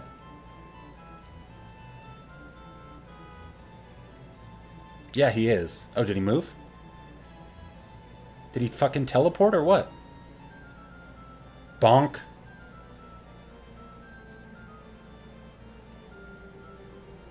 There he is. Come on. Come on, homeboy. He, like, disappeared for a second. He's there again. Yep. Back that thing up. Oh! This short, balding man's orange tunic and rather sizable gut give him the look of a walking pumpkin. He's absent-mindedly patting his large paunch with a slow rhythm, as if it were a drum. The man's odd, crooked smile and a strange gleam in his eyes make him look a bit mad. Yeah, that was a fucked-up boss fight. Puzzle fight. The man gives an exaggerated, flourishing bow and presents a small card which reads only, Jumble Murder Sense. Chaositect? Exorcerer? Exorcerer? Exeositect? Exorcerer Extraordinaire. He then snatches the card from your grasp and proceeds to eat it. Somewhere, an asylum is one barmy short. I'd like you to remove Reekwind's curse. Jumble pretends not to hear you, instead belching loudly and resuming his belly drumming. Is there anything I could do so that you'd remove Reekwind's curse? Remove Reekwind's curse before I'm forced to hurt you. He opens his mouth abruptly, and, though his lips or throat don't move to shape any words or sound, a torrent of incomprehensible babbling. Updated my journal. Jumble shuts his mouth, and the babbling ceases. He peers at you through narrowed eyes, a self-satisfied smile on his pudgy face. Suddenly, you hiccup, and hiccup, and hiccup, and hiccup again. Oh, am I cursed now?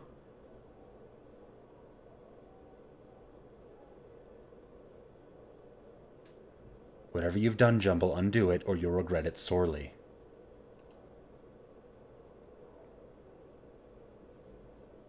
I didn't save before I came in here.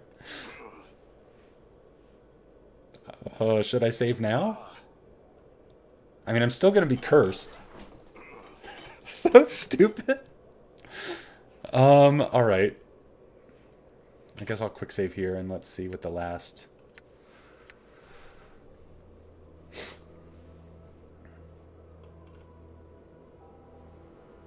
Oh. 422. Oh, good. Oh, is that the one I just did? I think so.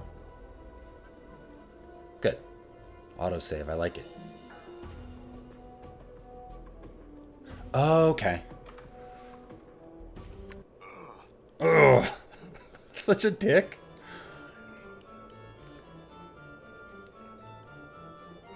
Ugh. That's not a hiccup.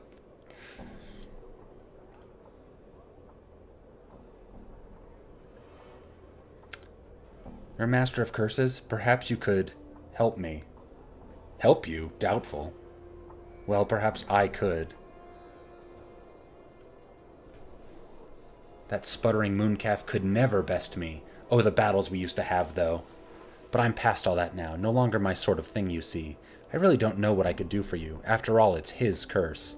Not the sort you'd find on an item or some such, you know, that could remove with simple magics. He'll have to remove it, and willingly. I don't normally do that. I keep my curses to myself, you know. And besides, even a single curse would take one a long, long while to learn. You what? Of all the ridiculous. Now look here, you knuckle-dragging sack of scars. Salabesh the Onyx is the master of curses, and there is no other. Why, I could give you but a single phrase that would render that nincompoop's cursing wholly impotent. That's it. You've made me do it. Impossible syllables, words of power which you note mentally. There, see what that does to him, and tell me Salabresh the Onyx isn't the master. Updated my journal. I like it. Oh! Let's go fuck up this orange guy who doesn't exist. Done. Oh, get him. Jumble stares at you with a somewhat skeptical expression as you speak the arcane syllables of Salabesh's curse. After a moment of awkward silence, the Chaositect mage notes that nothing seems to have happened, and an evil grin spreads across his face. He opens his mouth to retaliate with another curse of his own, only to realize he has no voice. Salabesh's curse has removed Jumble's ability to speak, thereby destroying the Chaositect's ability to curse others. He clutches at his throat, panic welling up in his eyes. Looks like the tables are turned, Jumble. What do you think will happen when anyone you've ever cursed finds out you can't speak or curse anymore? A pleading expression in his eyes. Will you remove the curse you placed on me? Very well. Updated my journal. Jumble sighs in relief as you remove Salabesh's curse from him. He in turn removes his own, and your hiccups finally stop. He bows humbly and casts his eyes to the floor. Updated my journal. Good. In knowing the teachings of Zerthamon, I have become stronger. Man, we're leveling up more now than Shifted. we did in any dungeon. This is awesome. Level 7, level 7. Next up, holy shit. There's a lot of XP, and then he'll level up again. Okay. Assassin's Creed 0. Man, and I thought Mort was good. let's see Yes. what her priest scroll looks like. Cure light wounds, protection from evil. Halo of Lesser Revelation? Cool. Player selects any target. Spell can also cause a glow. Cool. Curse. Detect evil, I like it. Blessing. +1 to hit and +1 to saves. That was a fucking book sound. Aid.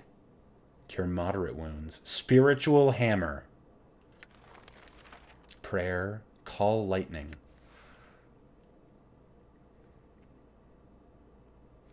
Yep. Friendly. Those that are hostile. Nice. Speak with the dead. Oh, I know a guy that has that. Flame walk seems cool. Serious wounds. Okay. Up to level 6, alright. Fuck yeah. She's powerful. Guys, what are you looking at? There's nothing over there. A pleasure. Oh, wait. Done. Done. Oh, yeah, and we can turn that guy to not stone. We should probably rest. It's about resting time. I knew you could rest in here somewhere. Took care of Reekwind.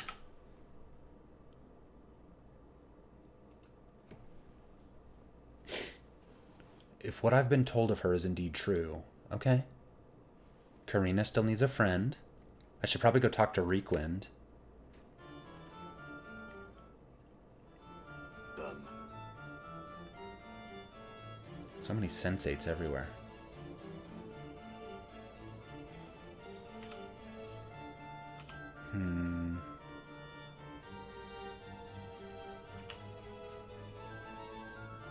Holy shit. What the fuck size bed is that? The woman before you is incredibly attractive. There's some intangible aura about her that makes you want to speak to her. As you step up to her, she glances at you coyly. Then she gives a knowing smile. Greetings. You want something, yes? She hisses the yes, drawing it out slowly, sensually from between her teeth. I can help. Name your desire and I shall provide it. I love the fest hall. The woman ignores Mort, her eyes locked with yours. I want knowledge. What do you have that I might want? All that you might want lies within my reach. What little I do not possess I can obtain. This seems bad. She frowns, looking away from you for a moment. Knowledge, such a thing I do not seek to deal in. Surely you have some other want, some other need you can speak to me of.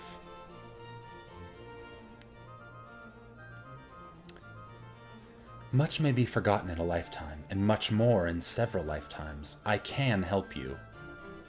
Explain to me the ways in which you want these memories. Speak to me your craving, and I shall speak to you of the price.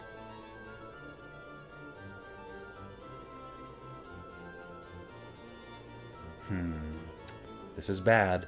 What proof do you have that you could return them to me? She doesn't seem to move, but suddenly her hand is touching your forehead, a finger dragging along your temple. Only this.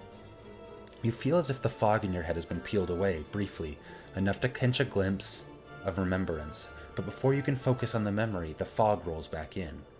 Only this. Only tell me why you desire it. Speak to me your craving, and I shall speak to you of the price.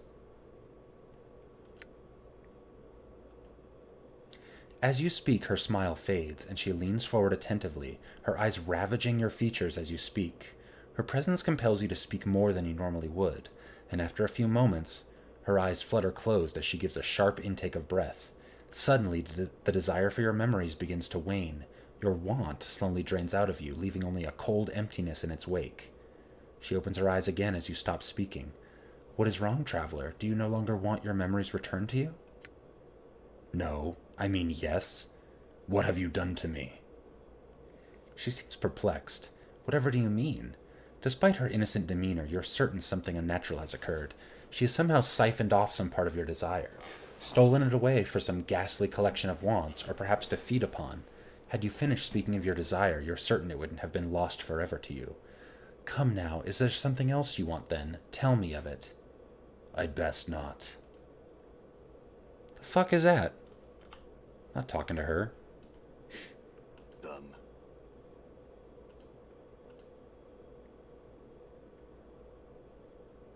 Anything to search in here? Oh yeah, that. I bet she keeps all her desires in there. Greetings. Continue. She's hot. I want knowledge. Yes, there's something else. I want my memories returned. What proof do you have? I want them back. Is that not enough? You must give your desire voice and emotion, or it is as dust to me. You must convince me that you truly desire what I can impart, or it shall not be yours. This fucking music. Well, time to bash it. Forced it. You motherfucker. Taking your copper commons. There are 34 of them. A large ornate bathing tub. Can't beat a good bathing tub.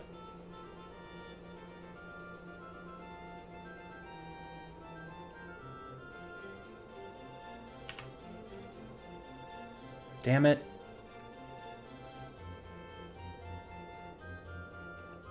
Damn it. The free places all have some weird shit in them. Damn it.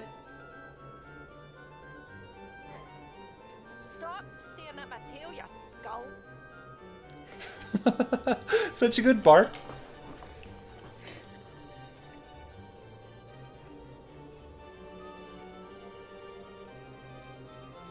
Would you like to rest now, sir? The easternmost chamber's been waiting quite some time for your return. No, but what do you mean, waiting for my return? My ledger indicates that this is your key, sir, and has been for a good long time. If that is not so, then perhaps I'm merely mistaken. Yes, that'd be nice.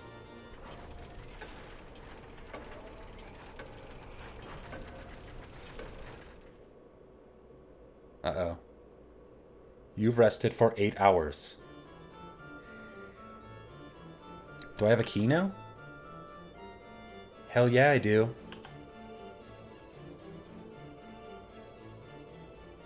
Yeah, look at my room. Is that the bed?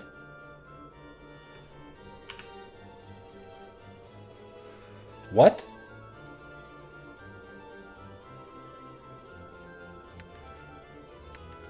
Scroll of Friends? Yeah, I'll take these too. Holy shit.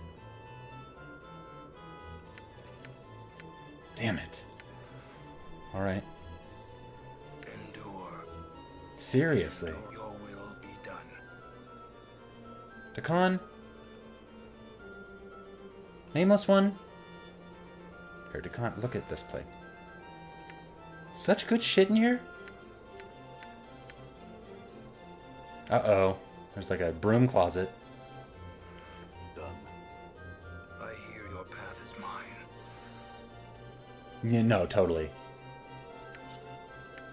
I just want to get the shit. Dude, look, a mirror? Bet I don't have a reflection. I'm gone. What is this? This must be the broom closet. Okay, it's about to not be fucking locked. Forced it.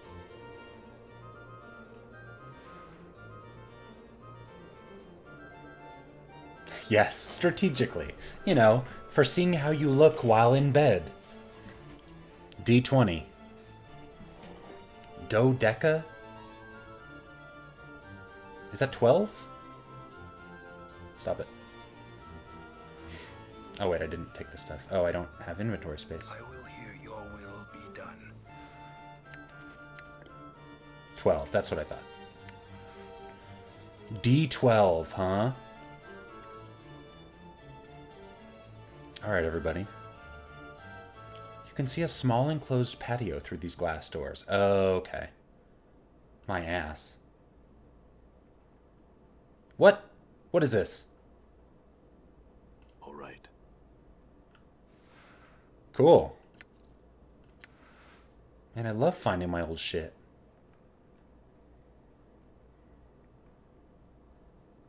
Okay.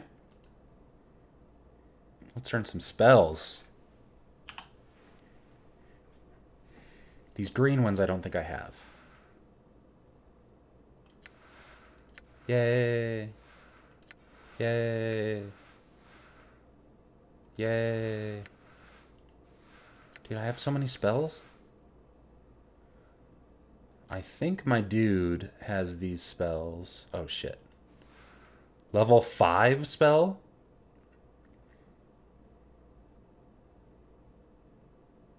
Spell summons 2 crystal spheres that strike. A red sphere explodes. Fuck, that's crazy. I'm taking that.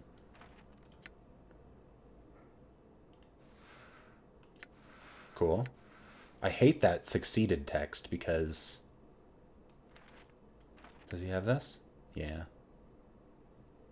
I know, that's exactly what I thought. Okay, I guess we'll sell these. Yeah, he has both. I don't have any other whizzies. Wizards. This heavy dodecahedron, about the size of both your fists balled together. Pretty big. Seems inexplicably familiar to you. Its texture is cold and smooth, but whether it's metal or stone you cannot tell. A certain, almost intangible tension runs over the object, as if it were ready to spring into the air at any moment. I don't... Wait, is this a key? Give me this. Here, you hold on to this book. And you hold on to this hanky. Who's got the hankies? No. Someone had all my hankies. I thought I had more than... Oh, maybe I sold them.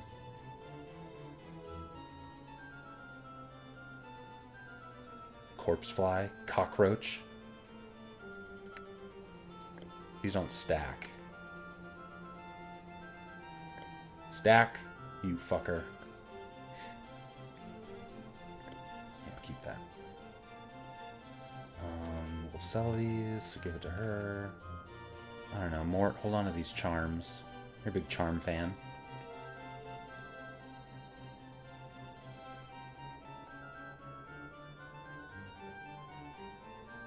Tears of Sorrow, that's right. Do-do-do-do-do-do-do-do-do. Look at all these charms. Mort's the charms man. Charmsman. It's a Charmander. There we go. Still got my iron pry bar.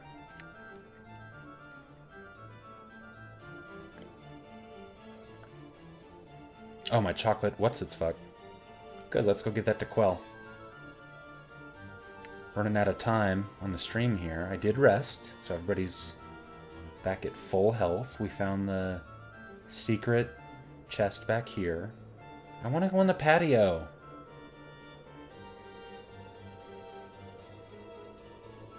Man, that was a cool room to find. These are locked. Oh, it's not? Because I just have a key?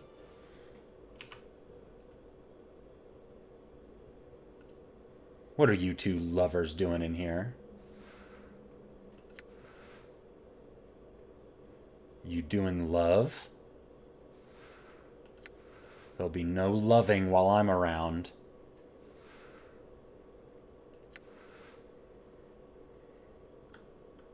Time to bash. Veil open. Oh, good. Don't see too many bash fails.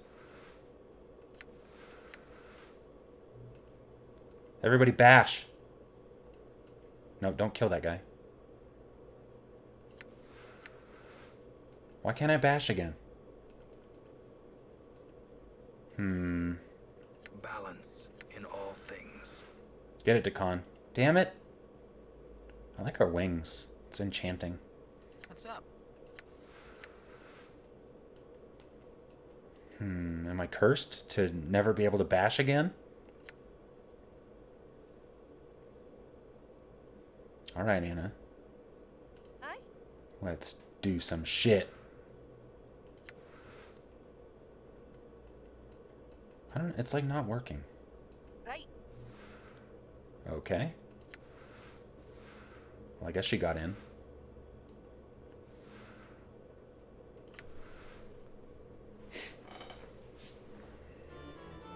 No, I mean, maybe I was clicking the wrong way or something. Like, I right-clicked on it and she was able to get in. Very weird. Let's go in this room. It did. Thanks, Dafu. Good idea. Alright, nobody in here. No lovers. Here's the toilet.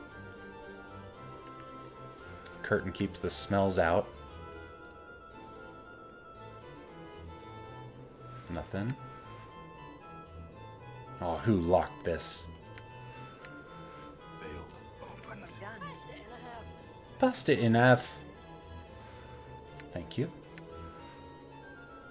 Locked. Failed. Well, somebody succeeded. Wow. RPGs. I love them. Okay. Got a bit of time. Let's go give our dude his chocolate. Yeah, sometimes I hit bash and fucking everybody just runs up, even if you're successful, and they all just give it their go. It's kind of adorable. Everybody just wants to help, you know? All right.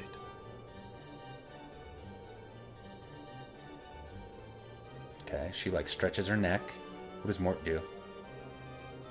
Mort just blinks creepily. I know.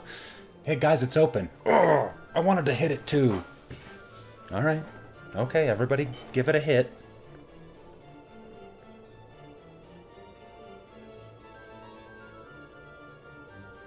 Private Sensorium. Done. Alright, Quelly Pants. I brought you some imported chocolate as a gift. This guy is absurd. He is like a stereotypical wizard. Unbelievable! You've chosen to curse me with your detestable presence once more, you ill-conceived Ricky Sod. Oh, very kind of you, very gentlemanly, may I see? He takes it from your hands. Ooh, quite rare these are, and most delectable. He bites off a large piece and tucks what's left into his tunic. Dude, that's just chocolate. Don't just fucking pocket it. Who told you to bother me with inane questions? Come now, what is it that you wish to bother me with? Or begone! He just has so many snacks. Who are you? I am Quell. He holds up his hands imperiously, as if to stop you from introducing yourself. And don't bother to introduce yourself. You must be the most insolent, annoying pest this side of Sigil that I've ever heard so much about. I added some words there. A true pleasure to meet you, and thank the powers. It couldn't have waited until you'd curled up and died, thereby sparing me the pain of being forced to banter words with you. I would gladly trade my formidable sorceress powers for but a minor enchantment that would pierce your thick skull and introduce at least the idea of manners. Could you teach me? Teach you? Ha! Are you even a mage? Yeah. Oh. What wonders the multiverse holds for Quell today. Come, let me see your spellbook.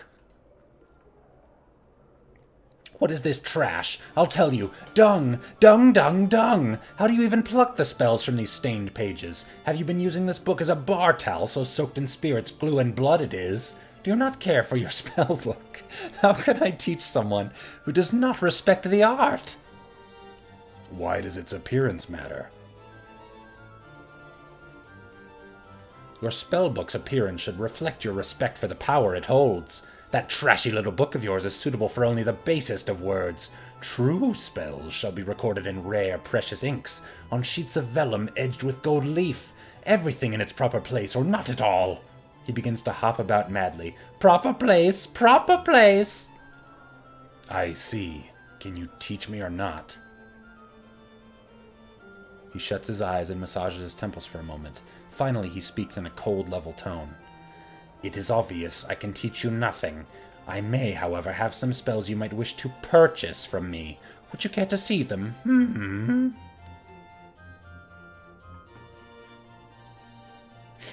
Dude, ball lightning. Alright. These are pricey. Power word, blind. Level 8. Holy shit. Such a blindness? Bladestorm sounds fucking awesome. The blackest ice from the 4th layer of Acheron is summoned to cut, shear, and slice away. Rows of Ocanthian Razor Ice Shards. Jesus. Yeah, these are too expensive. Thanks though, dude. Glad I brought you the chocolate so I could buy shit from you. Well, let's see what this sphere holds. The inscription around the base of this sensory stone indicates that it holds the experience week-long hunting trek across the forests of Arborea. You're standing in a circle of white tents deep in the woods somewhere. The trees around you are, by far, the largest you've ever seen. Suddenly, though, there's an odd prickling sensation at the back of your skull. Your surroundings melt into a colorless smear, then slowly resolve into what looks like the interior of a large gray sphere. Across from you stands a figure almost identical to yourself. His eyes flash in the half-darkness. A mad smile splits his features. I knew you would come. Oh, greetings, greetings, so good to see you, he sneers. I bid your murderous tongue to be silent. That's right, murderous. Your pretend innocence is laughable. Oh, don't you know? Didn't all those filthy, lying, thrice-be-damned journals tell you who I am? Those journals that were so convincingly left for me when I awoke. Those journals that called me an incarnation. Ha! Burn them all, I did, all that I found. What did they say exactly? They spoke lies, lies, lies, and nothing more.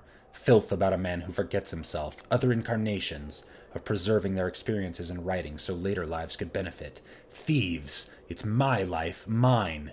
You all want to steal my body, and you won't have it. So, you're one of my earlier incarnations? He crosses his arms and looks away. If you'd put stock in such trash, yes. What did those lying journals say? Okay, I read that part. Where am I? Oh, this? He gestures around him, snickering. Just a little trap is all. I realized that killing you body thieves might not be enough. I might have to trap you, ensnare you for eternity. You may have realized by now that there's no way out of this sensory stone. Your mind is locked here. You'll note the rather sparse surroundings I've left for you, all to help the madness set in good and quick while your flesh rots away. I have some questions, then. Your earlier incarnation crosses his arms and looks away indignantly. Save for a few more tufts of hair on his head, he's identical to you. Even his arms have most of the tattoos yours do. How did you make this trap? Can't tell you that. It'll never be replicated. The magics used in its creation were lost, even to me. Clever it is, though. One experience hidden beneath the other, so that no flesh but my own would set it off. But if your flesh sets it off, wouldn't that mean I'm you? You've trapped yourself. I've trapped myself, don't you see? But that's not... You're one of the... I thought I put in safeguards. How could you, I, be so foolish? He wrings his hands together, biting his lower lip. How to get out? How? I've forgotten. Wait. I am the only one who can release you, and that I will not do. If you are I, then you can release yourself. Fuck yeah, I released myself. I wonder if I can go back in and, like, see my dude. Should you touch it, though, you'll be drawn back into that insane early incarnations trap. Cool. These are cool. Well, fuck, it seems there's still a few more things I can even do. I have a statue to turn to a real person. But we've gone over a couple hours, and this game continues to be incredible. I'll be back Saturday at 3 p.m. PST, and we'll play some more. Check the archives. Yes, this game is right, Ralph. Check out my archives if you want to catch up. YouTube.com/DarinIsAwesome. There's some archives on Twitch as well. Good. I'm glad you're liking it, King Dafu. I'm liking playing it, so I'm definitely going to continue. Let's see. You can follow me on Twitter. If I'm ever going to be late or something like that, I'll put out some tweets about it. I'm Darin is Awesome on Twitter. But otherwise, thanks everybody for watching. And I will be back again Saturday, 3 p.m. Pacific, like I said. Let's see. Escape. Close. Quit. And then we're stuck in the void. What? How?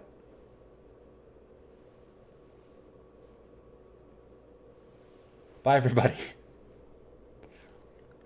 Let's go to full screen, see the darkness beginning to surround me. Hey, Jess. Bye, Jess. Bye, everybody.